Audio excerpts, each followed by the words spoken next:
வணக்கம். வாங்க கத்திரிக்காய் குழம்பு வைக்கலாம்.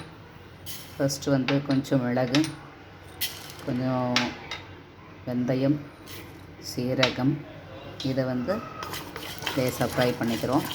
அது ஃப்ரை ஆகட்டும்.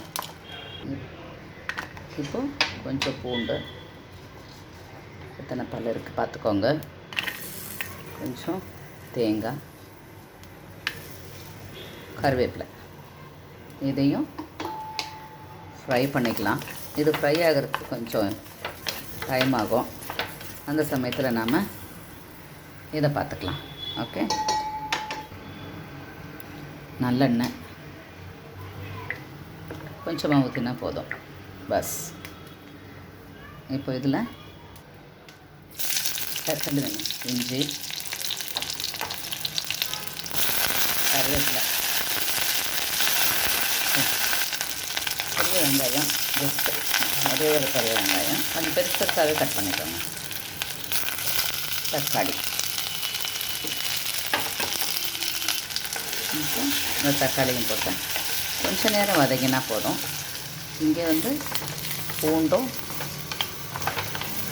தேங்காய், கருவேப்பிலை இது மூணும் இந்த அளவுக்கு வதங்கினா போதுமானதை நம்ம இது கொஞ்சமாக வதக்கிட்டு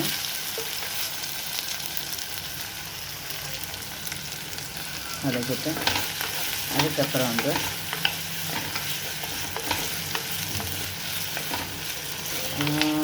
இதில் கத்திரிக்காயை போட்டு வதக்கிக்கலாம்.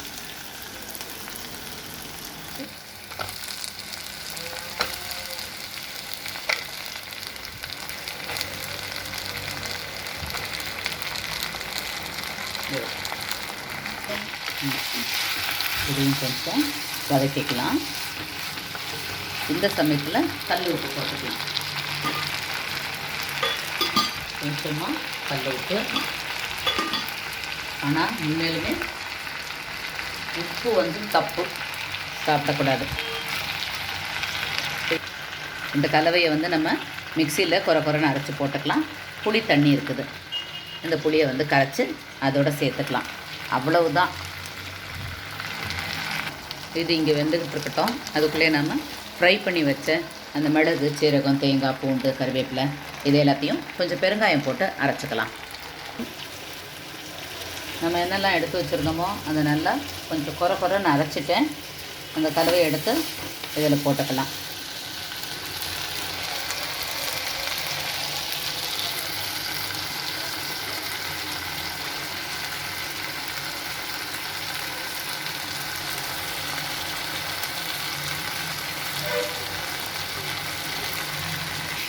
இப்போ இந்த புளி தண்ணியை இதில் சேர்த்துக்கலாம். கொஞ்சமாக சேர்த்தா போதும்.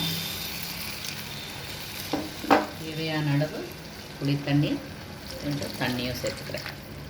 நல்லா கொதிக்கட்டும். இதில் வந்து மஞ்சள் தூள், மிளகாய் தூள், கொத்தமல்லி தூள் இதெல்லாம் எதுவுமே கிடையாது. பட் உடம்புக்கு ரொம்ப நல்லது. இது கொதிச்ச உடனே எடுத்து சாப்பிட்டு பாருங்கள். சட்டிலாக இருக்கும், அந்த டேஸ்ட்டு நல்லாயிருக்கும். வேணும்னா 2 பச்சை மிளகாய் போட்டுக்கோங்க, நல்லாயிருக்கும். இப்போது இதில் கொஞ்சம் கருவேப்பிலை இப்படி போட்டுக்கலாம். ஒரு நிமிஷம் இருங்க.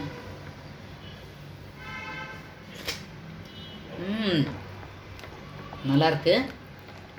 பட் எப்போதுமே புளிப்பும் காரமாக சாப்பிட்டு பழகிட்டு இதில் காரம் இல்லை. இது வந்து இயற்கை உணவு. இந்த மாதிரி சாப்பிட்டா உடம்புக்கு எந்த விதமான கேடும் வராது. இதில் லேசாக அந்த பச்சை மிளகாய் வாசனை வந்தால் நல்லாயிருக்கும். புளிப்பு அளவோடு போட்டுக்கோங்க, ரொம்ப போட வேண்டாம். அதுதான் அதில் ரொம்ப முக்கியம். அப்போ நான் டேஸ்ட் பார்த்ததில் எனக்கு கொஞ்சம் உப்பு கம்மி. ஆனால் உப்பே போடாமல் இதை சாப்பிட்டாலும் கூட நல்லதுன்னு சொல்கிறாங்க. ஸோ நான் குழந்தைங்கள்லாம் சாப்பிட்றதுனால உப்பை சேர்த்துக்கிறேன்.